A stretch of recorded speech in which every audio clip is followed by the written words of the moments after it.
A wild horse encounters a baby on a desolate road. The animal's next actions reveal a story of unlikely heroism and leave the community inspired. And if you cherish your family and love stories like this, don't forget to subscribe to our channel and avoid 10 years of bad luck. Silver Creek was known for its vast meadows and peaceful atmosphere, traits that made the town seemingly unremarkable among countless others in the region. On a crisp autumn morning, a wild horse named Cheyenne moved through the tall grass with the natural grace that had made him a familiar sight to local residents. His dark coat gleamed in the morning sun as he navigated the familiar terrain, stopping occasionally to graze or observe his surroundings. The horse's routine was interrupted by an unusual sound that didn't belong among the typical morning chorus of birds and rustling leaves. Cheyenne's ears pricked forward, his head rising from the grass as he listened intently. The sound came again, faint but distinct, a cry that seemed out of place in the empty field. Most wild horses would have retreated from unfamiliar noises, but Cheyenne had always displayed an unusual level of curiosity. He moved toward the sound, his hooves carefully picking their way through the uneven ground. As he approached the deserted road that cut through the field, the crying became clearer. The road was rarely used, especially at this early hour. Tire tracks in the soft shoulder indicated recent activity, but no vehicles were in sight. Cheyenne followed the sound until he came upon a small bundle wrapped in a light blue blanket, partially hidden behind a cluster of roadside weeds. Inside the blanket was a baby, no more than a few months old, its face red from crying. The infant's presence on the deserted road was clearly no accident. Someone had deliberately left the child there, far from any houses or businesses. Cheyenne approached cautiously, his nostrils flaring as he caught the baby's scent. Instead of spooking at the unfamiliar smell, he remained near the child. His presence seemed to calm the baby, whose cries softened to whimpers. The horse began to vocalize, producing loud neighs that echoed across the empty landscape. The morning commute was just beginning, and several cars typically used this route as a shortcut. Cheyenne's calls grew louder and more insistent, an unusual behavior that caught the attention of passing motorists.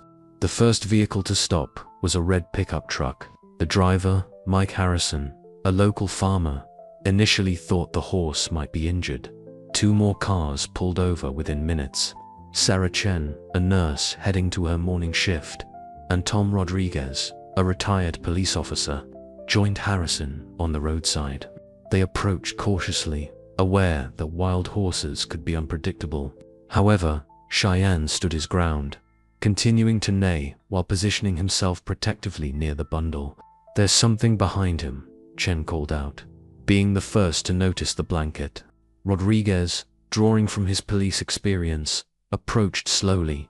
Cheyenne, rather than showing aggression, stepped slightly aside while maintaining his vigilant stance. The discovery of the baby caused immediate action.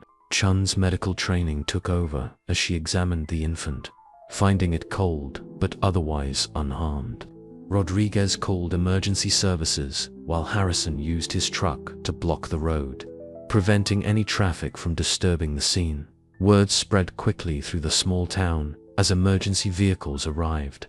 Throughout the commotion, Cheyenne remained nearby, watching as paramedics checked the baby and police began their investigation. His behavior was so unusual that several people documented it on their phones, capturing the moment a wild horse became an unlikely guardian.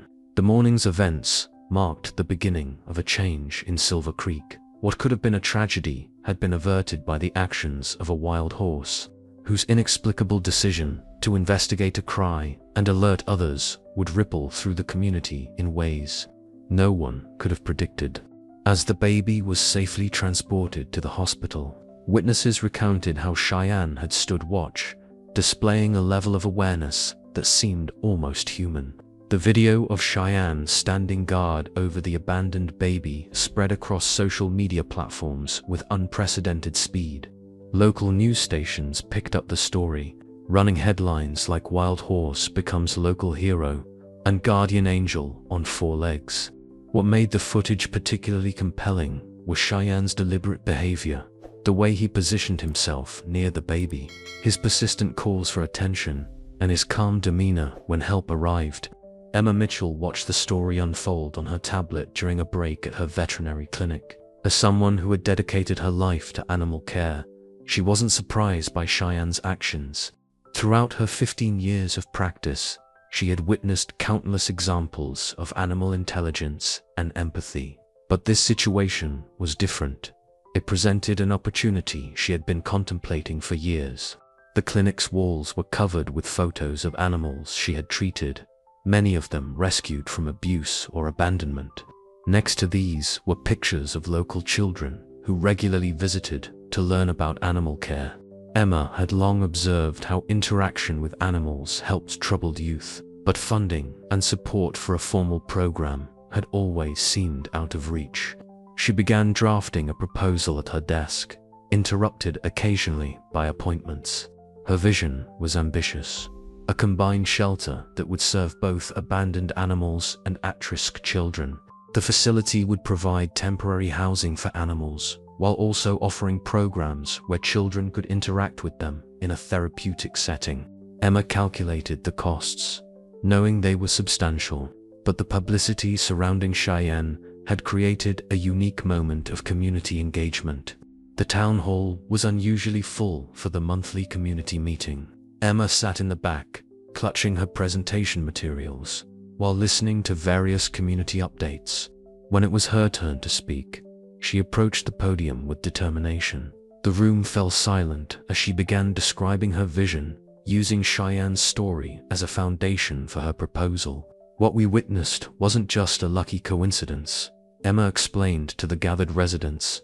It was a demonstration of the profound connection between animals and humans. We have an opportunity to build something unprecedented, a place where this connection can heal and transform lives. As she outlined the practical aspects of her plan, Emma noticed movement at the back of the room. Albert Thompson, known to everyone as Mr. Thompson, had risen from his seat. The elderly man was a respected figure in Silver Creek, though he had become increasingly reclusive since losing his grandson to addiction 3 years ago. "I'd like to help," Mr. Thompson announced, his voice carrying clearly across the room. "I own several acres on the edge of town. It would be perfect for this project." The offer caught Emma off guard. The property he mentioned was prime real estate, with easy access to town, but enough space to accommodate both animals and facilities. The room buzzed with excitement as Mr. Thompson made his way to the front. He spoke briefly about his grandson, revealing how animal therapy might have made a difference in his life. His words added weight to Emma's proposal, transforming it from an idealistic dream into a tangible possibility. The meeting evolved into an impromptu planning session. Community members began offering various forms of support. Construction companies volunteering materials, local businesses pledging donations, and individuals offering their time and skills. Emma watched in amazement as her careful proposal expanded and improved with each suggestion. Mr. Thompson remained after the meeting, discussing details with Emma. His eyes, which had carried a perpetual sadness since his grandson's death, showed a spark of purpose. "Cheyenne showed us something important," he said. "Sometimes help comes from unexpected places, and sometimes saving others helps us save ourselves." As they left the town hall, word came that the baby Cheyenne had found was doing well in foster care. The synchronicity wasn't lost on Emma. They were creating a place where such stories of rescue and renewal could multiply. The real work was just beginning, but for the first time, the path forward was clear. The fundraising event, for what was now being called Cheyenne's Haven, took shape over several weeks of intensive planning. The town's fairgrounds, usually reserved for the annual Harvest Festival, became the chosen venue. Local businesses set up booths, volunteers constructed temporary paddocks, and a stage was erected for presentations and performances.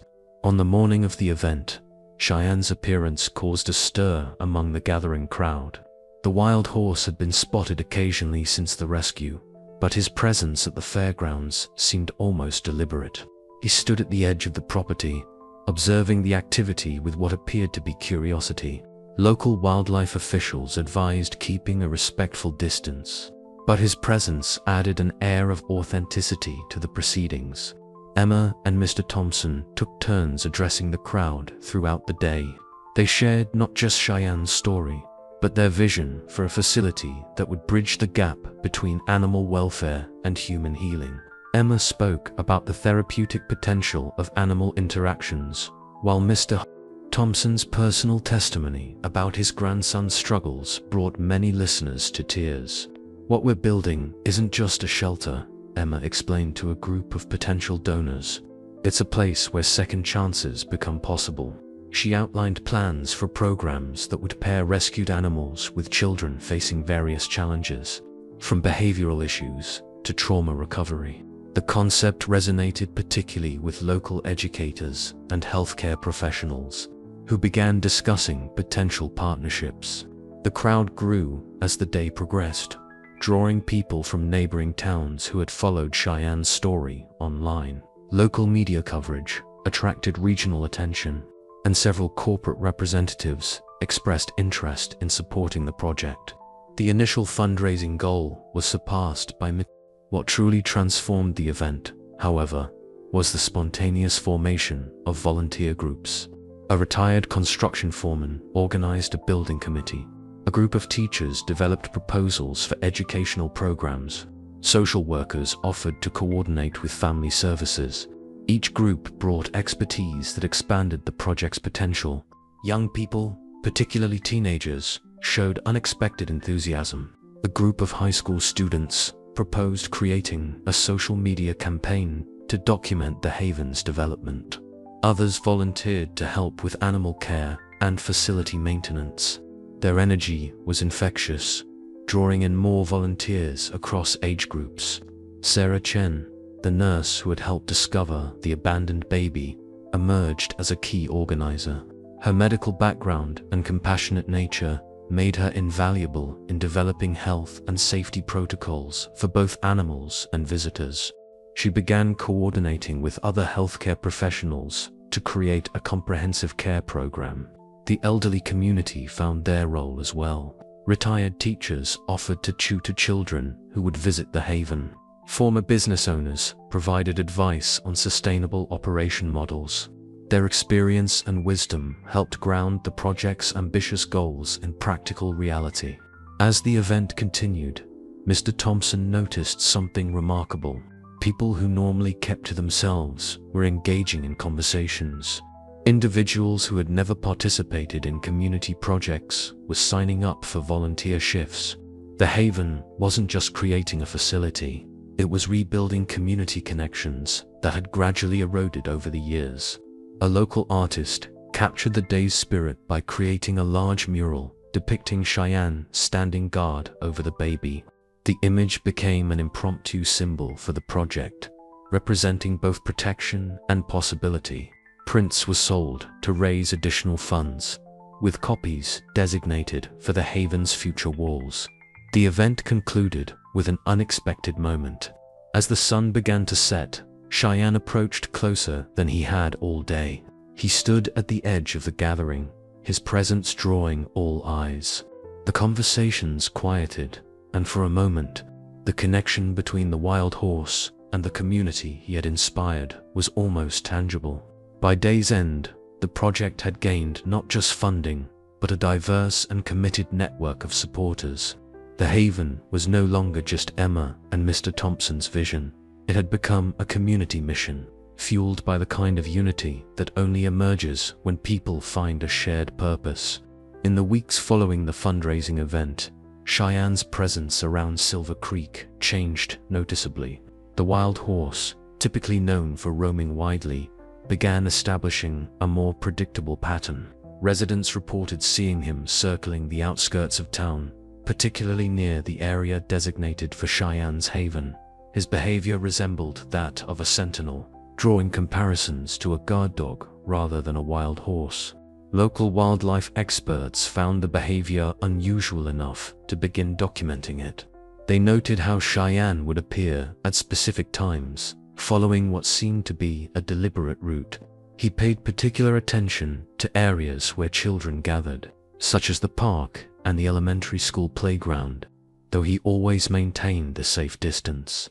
Mr. Thompson noticed this pattern during his daily visits to the construction site. Having lost his wife 5 years before his grandson's death, he had taken to spending most of his time alone. But watching Cheyenne's protective behavior stirred something in him. One morning, he brought a chair to the edge of the property and simply sat, observing the horse from a distance. The first few days, Cheyenne kept his distance, but gradually, the horse began grazing closer to where Mr. Thompson sat. There was no dramatic moment of connection, just a slow building of trust. Mr. Thompson began speaking quietly to the horse, sharing stories about his grandson, Michael, who had struggled with addiction since his early teens. Michael loved horses when he was young. Mr. Thompson told Cheyenne one morning, "We used to have a small stable. Maybe if we'd kept it." His voice trailed off, heavy with the weight of what-ifs. Cheyenne lifted his head at these moments, as if listening. Sometimes he would move closer, standing quietly nearby while the elderly man spoke. Emma observed these interactions during her site visits, fascinated by the dynamic between the wild horse and the grieving man.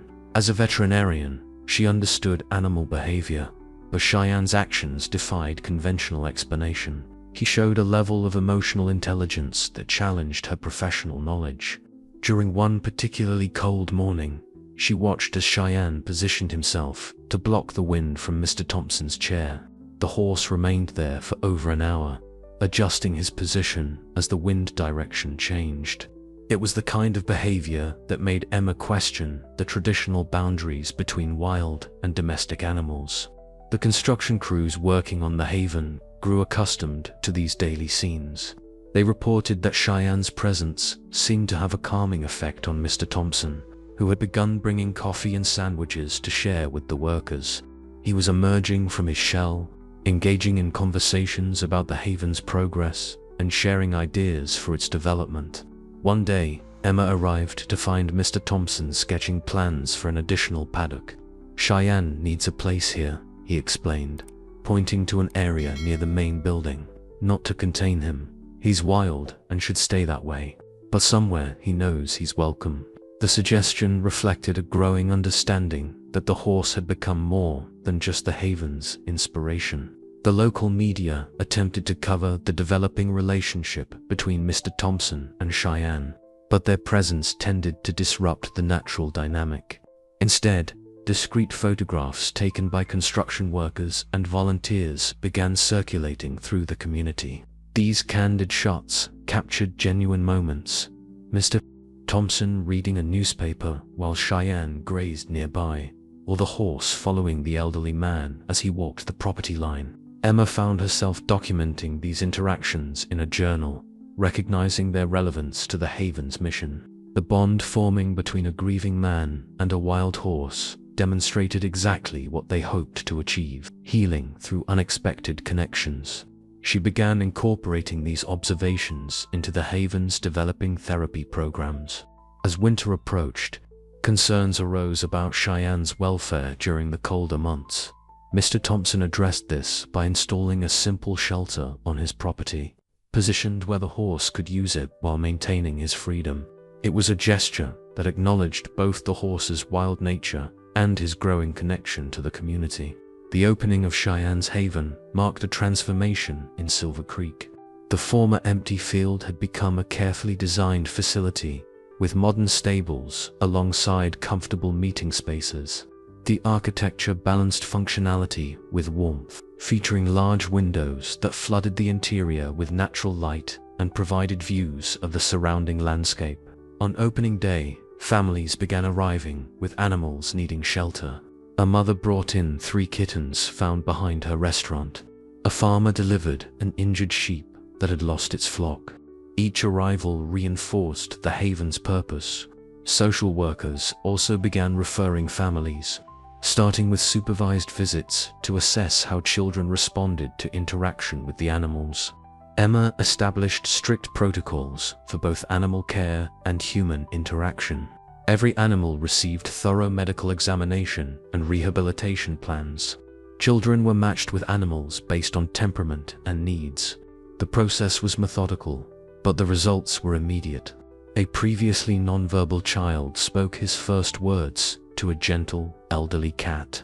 A teenager with anger issues found calm while grooming horses. Mr. Thompson became a constant presence, sharing his growing knowledge of animal behavior with visitors.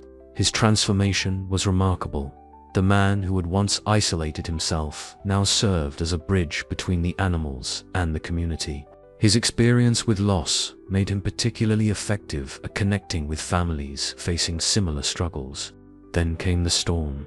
It arrived without warning, one of those late autumn tempests that sweep across the plains with devastating force. The Haven's staff worked frantically to secure the animals and facilities. As the wind howled and rain lashed against the windows, Emma noticed something unusual. Cheyenne was nowhere to be seen. Initially, no one worried. Wild horses were well equipped to handle storms, and Cheyenne had always maintained his independence. But as days passed without a sighting, concern grew. The horse had become such a regular presence that his absence left a noticeable void. Children asked about him during their therapy sessions. Mr. Thompson spent hours scanning the horizon from his usual spot. The Haven's security cameras had captured Cheyenne's last appearance just before the storm hit. The footage showed him acting agitated, pacing near the property line before suddenly galloping away. Emma reviewed the video multiple times, looking for clues to his behavior. Something had clearly spooked him, but what? News of Cheyenne's disappearance spread through social media. The same networks that had shared his heroic rescue now buzzed with theories about his absence. Some suggested he had simply returned to a fully wild state. Others worried he might be injured or trapped somewhere. The story caught regional attention again, with local news stations running updates on the search efforts. Emma organized a systematic search, coordinating with local ranchers and wildlife officials. Volunteers on horseback covered the surrounding countryside. Drone operators offered their services, scanning remote areas for any sign of the distinctive horse. Mr. Thompson insisted on joining every search party. Despite his age and the challenging terrain, the search revealed how much the community had changed since Cheyenne's first appearance. People who had never spoken to their neighbors now worked together, sharing resources and information. Farmers opened their gates to search parties. Local businesses provided supplies for the volunteers. The Haven itself became a command center, coordinating the efforts. The absence affected Mr. Thompson deeply. Emma often found him sitting in his usual spot, regardless of weather conditions. "He'll come back," he would say with quiet certainty. "He's out there for a reason." His faith never wavered, even as others began to lose hope. The Haven's work continued, but Cheyenne's disappearance cast a shadow over its success. The horse had been more than a mascot. He had been living proof of the connection between animals and humans that formed the foundation of their mission. His absence tested the community's commitment to that vision. As days turned into weeks, Emma noticed something unexpected.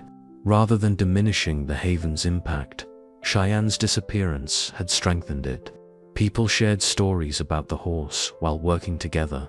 Children drew pictures of him during therapy sessions. His story had become part of the Haven's narrative, a reminder that sometimes the most profound connections can't be contained or controlled. Lucy Martinez, an 8-year-old who had been attending therapy sessions at the Haven, made the discovery during a family hike. She spotted Cheyenne drinking from a stream in a remote valley, 3 miles from the Haven. The horse appeared healthy, though his coat showed signs of recent travel. What caught Lucy's attention wasn't just Cheyenne's presence, but his behavior. He seemed to be watching over a small herd of wild horses that had recently appeared in the area. Lucy's father called the Haven immediately. Within hours, Emma and Mr. Thompson arrived at the location, accompanied by a small group of volunteers. They found Cheyenne exactly where Lucy had described, moving calmly between the other horses like a supervisor. The new herd included several young foals and their mothers, apparently displaced by the recent storm. The reunion was remarkable for its simplicity. When Cheyenne saw Mr.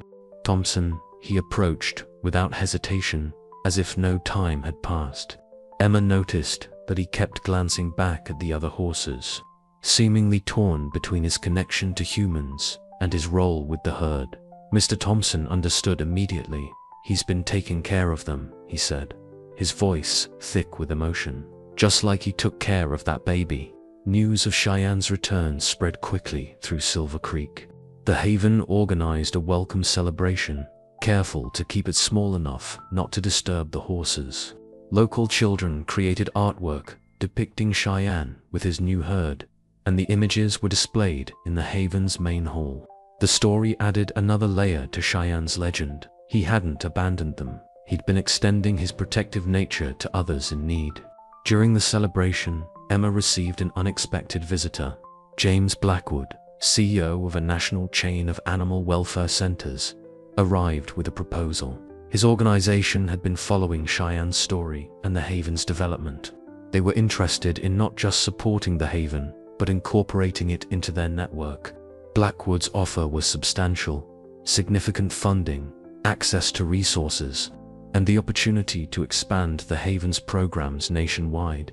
The proposal included plans for similar facilities in other states, all following the Cheyenne's Haven model. It seemed like everything Emma had dreamed of, a chance to extend their impact far beyond Silver Creek. However, as Blackwood outlined the details, concerns emerged. The proposal required standardizing their programs to fit the corporate model. The Haven would need to meet specific metrics and follow predetermined protocols. Local control would be limited, with major decisions made at the corporate level. More troubling were the plans for Cheyenne himself. Blackwood's organization wanted to use his story in their national marketing campaign. They proposed creating merchandise, children's books, and even a possible movie deal.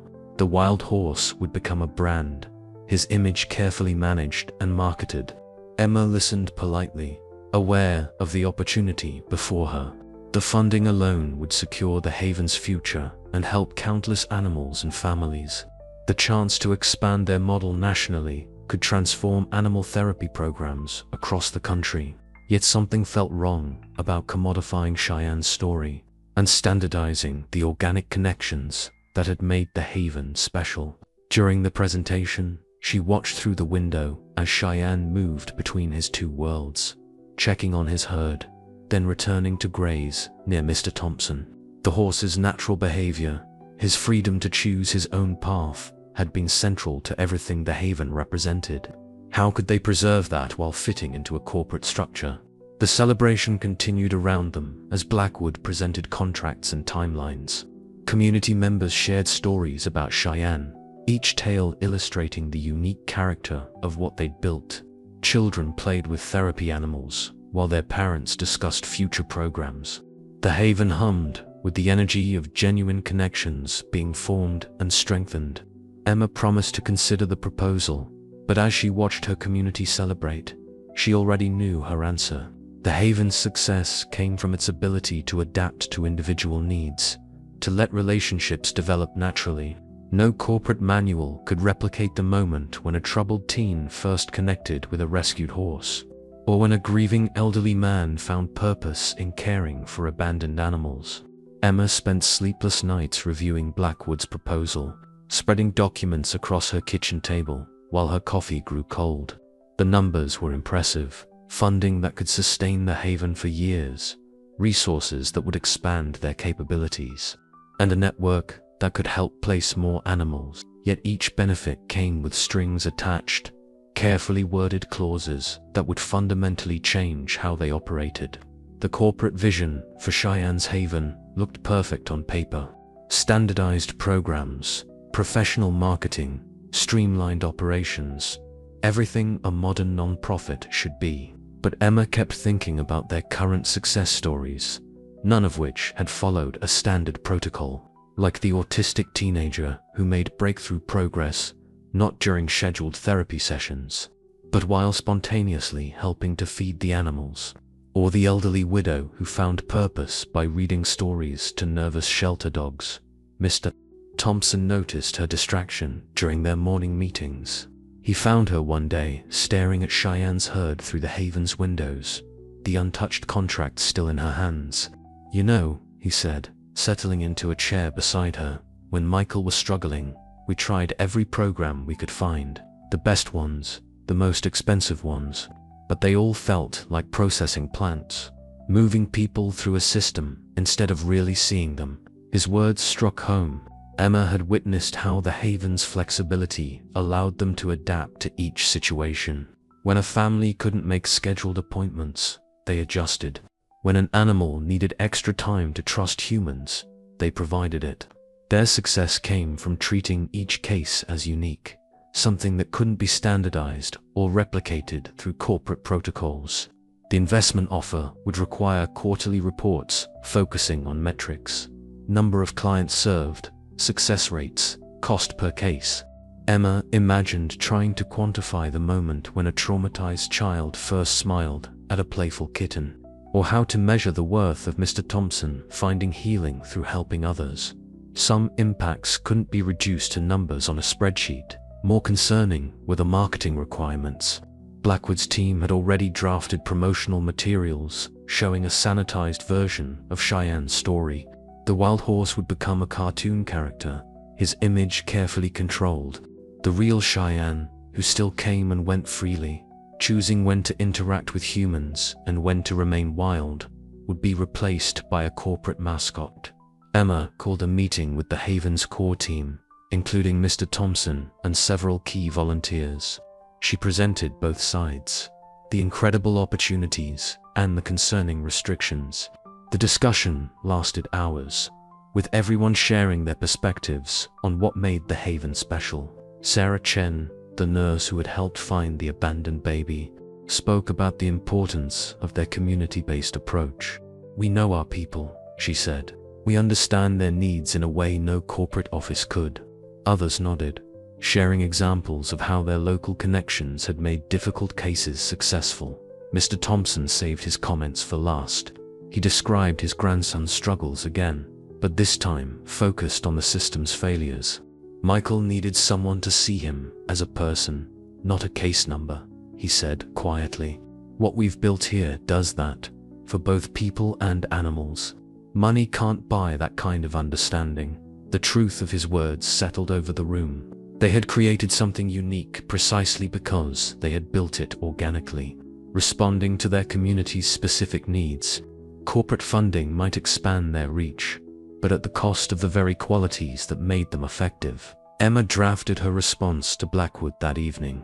She explained their decision clearly and professionally, acknowledging the generosity of the offer while firmly declining it.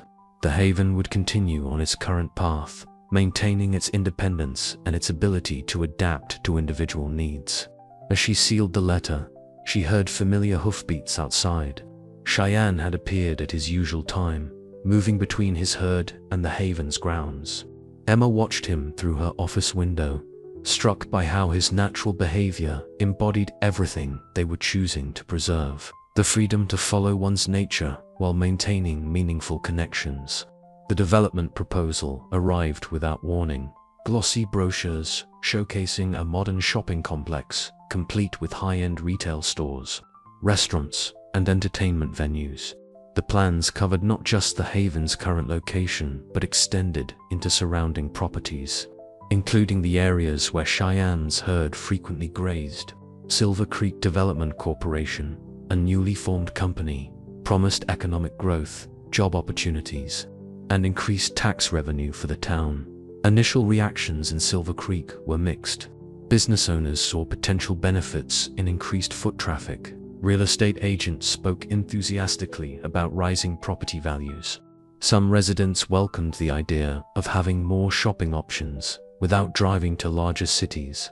The developers had clearly done their homework, presenting their case with professional polish and compelling economic data. Emma received their offer through certified mail, a substantial sum for the Haven's property, well above market value. The letter emphasized their willingness to help relocate the facility to a more suitable location outside town. They even suggested that a new purpose-built facility could better serve their needs. It was a carefully crafted proposal designed to appear generous and reasonable. Mr. Thompson's property, crucial for the herd's grazing, received similar attention. The developers increased their offer 3 times when he initially refused to sell. They sent architects to show him renderings of how they would name a community center within the complex after his grandson, a memorial that would truly honor Michael's memory. The Haven's staff and volunteers mobilized quickly when they learned of the threat. They organized community meetings, gathering supporters and developing strategies. Emma worked with local lawyers who offered their services pro bono, reviewing the Haven's legal position and property rights. The fight was about more than land. It was about preserving the heart of what they built. Sarah Chen started a social media campaign showcasing the Haven's success stories. Videos of children reading to cats, veterans finding peace while grooming horses, and elderly volunteers bottle-feeding orphaned animals spread across local networks. Each post emphasized the Haven's role in community healing and the impossibility of recreating these connections in a different location. The developers responded with their own media campaign. Professional advertisements appeared on local television and radio, promising economic prosperity and modern convenience. They hired consultants to address community concerns, holding information sessions that portrayed the shopping complex as progress for a small town stuck in the past. Tension grew as the community divided. Signs supporting both sides appeared in yards and windows. Local social media groups filled with heated debates. Long-standing friendships strained as people took opposing positions. The Haven's daily operations continued, but under the shadow of uncertainty, Emma and Mr. Thompson organized a peaceful demonstration at the next town council meeting. Families brought their therapy animals.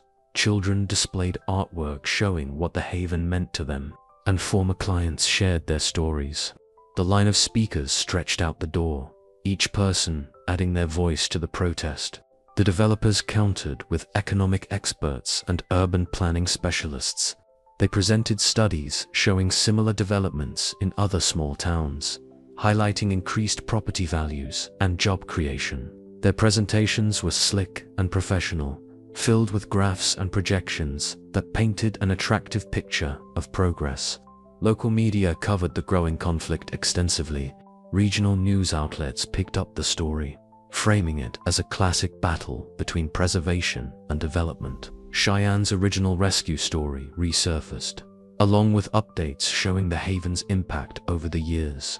The wild horse himself became a symbol of resistance, his free movement between the Haven and the surrounding lands demonstrating what was at stake.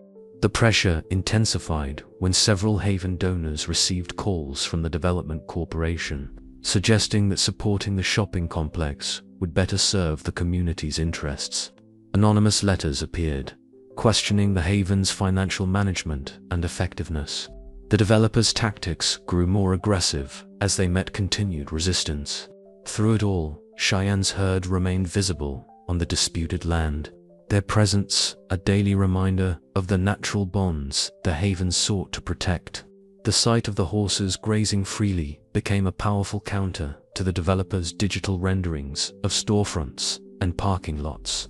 It raised deeper questions about progress and what a community truly needs to thrive. The town council meeting was scheduled for the largest venue in Silver Creek, the high school gymnasium. By early evening, the space was filled beyond capacity, with residents spilling into the hallways. The atmosphere crackled with tension as supporters from both sides filled opposite sections of the bleachers, like teams at a championship game. Mayor Richardson opened the session with a plea for civility, but the first presentations immediately revealed the depth of the division. The developers led with their economic impact study, projecting images of a thriving retail center that promised to generate hundreds of jobs and millions in tax revenue. Their spokesman, dressed in an expensive suit, spoke confidently about bringing Silver Creek into the modern era. Emma followed with the Haven's presentation, but instead of focusing on emotional appeals, she came prepared with data. She presented studies showing the therapeutic value of animal interaction, statistics on recovery rates, and documentation of reduced healthcare costs for their clients. The Haven wasn't just a charity, it was providing measurable benefits to the community's well-being. The public comment period revealed unexpected complexities. James Miller, owner of the local hardware store, stood up to support the development. "I've supported the Haven from the start," he said, "but my business is struggling. We need this growth." His words carried weight. He'd donated building materials when the Haven first opened. But then, Lisa Chen, Sarah's teenage daughter, approached the microphone. With quiet dignity, she described how volunteering at the Haven had helped her overcome severe anxiety. "Before the Haven, I could barely speak in public," she said, her voice steady despite the crowded room. "This place doesn't just help animals, it helps us become better versions of ourselves." The real surprise came from Richard Barrett, a prominent local businessman who had initially supported the development. He revealed that his autistic son had made breakthrough progress through the Haven's programs. "I thought I wanted that shopping center," he admitted, "but I've realized some things are worth more than money." As the meeting progressed, Marcus Wilson, one of the development corporation's primary investors, showed his frustration. He stood up without being recognized, arguing that the town was letting sentiment cloud its judgment. "You're choosing horses over progress," he declared, his voice sharp with contempt. "This isn't about one rescue center, it's about the future of Silver Creek." The mood shifted when Walter Jenkins, the town's oldest resident and former mayor, took the floor. He spoke about watching Silver Creek change over 7 decades, seeing businesses come and go. "But the Haven," he said, "is the first thing that's made us truly special. Anyone can build a mall. What we have here is unique." The council members listened intently, taking notes and asking questions of both sides. But when Councilwoman Patricia Martinez asked about alternative locations for the development, Wilson's response revealed their true position. "This location is non-negotiable," he stated firmly. "The demographics and traffic patterns make it the only viable option." As the meeting stretched into its 4th hour, tensions reached a breaking point. A heated exchange between supporters led to pushing in the crowd. The mayor called for order, but the damage was done. The division in the community had become physical, turning neighbors against each other. Mr. Thompson rose slowly from his seat, waiting for silence before speaking. "I've lived here all my life," he began, his voice carrying decades of authority. "I've seen how this town comes together in crisis, but right now, we're letting money tear us apart." He paused, looking around the room. "My grandson Michael died because he felt disconnected, from family, from community, from hope. The Haven creates connections. You can't put a price on that." The meeting ended without a resolution, the council announcing they needed time to review all the information. As people filed out into the night, the division was visible in their separate groups. Their angry discussions, their avoided glances. Silver Creek had become a town at war with itself. Emma stayed behind, gathering her materials, when she noticed something through the gymnasium windows. Cheyenne's herd was visible in the moonlight, grazing peacefully on the contested land. The sight provided a stark contrast to the human conflict, a reminder of what they were really fighting to preserve. The second disappearance of Cheyenne came at the height of the conflict.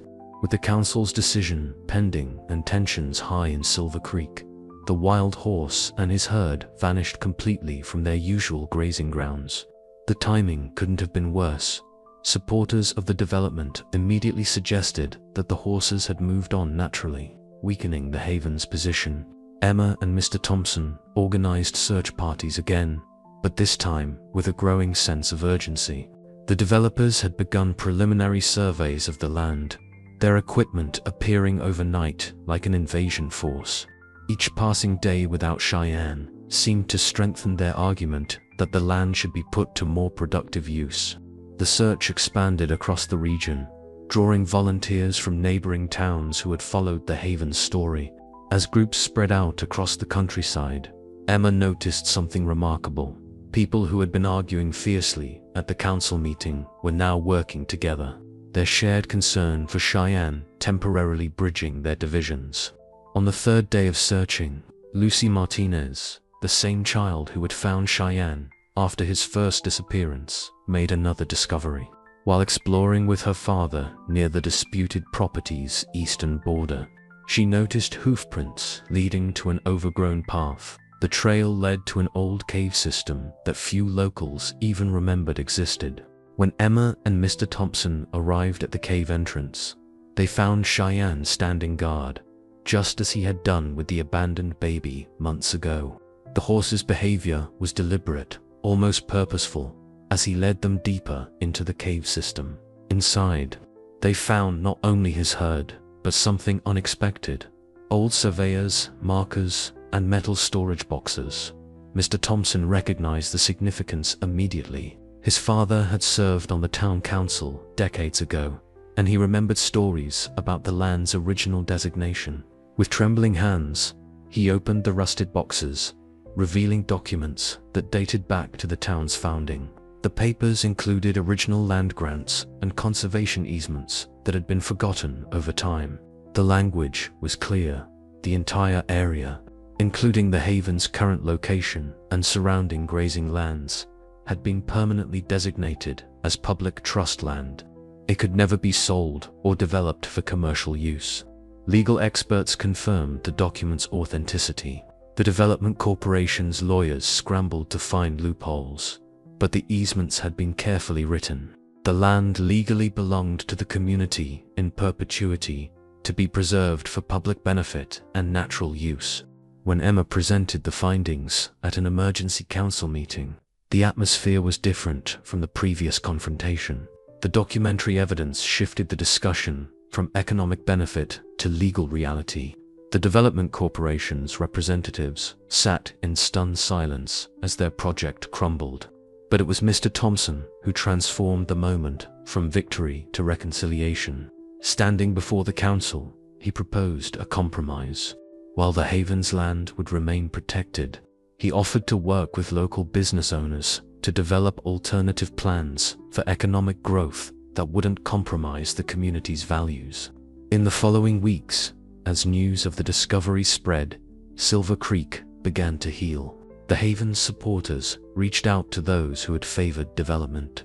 Acknowledging their concerns about the town's future, task forces formed to explore sustainable growth options that would preserve the town's character while creating new opportunities.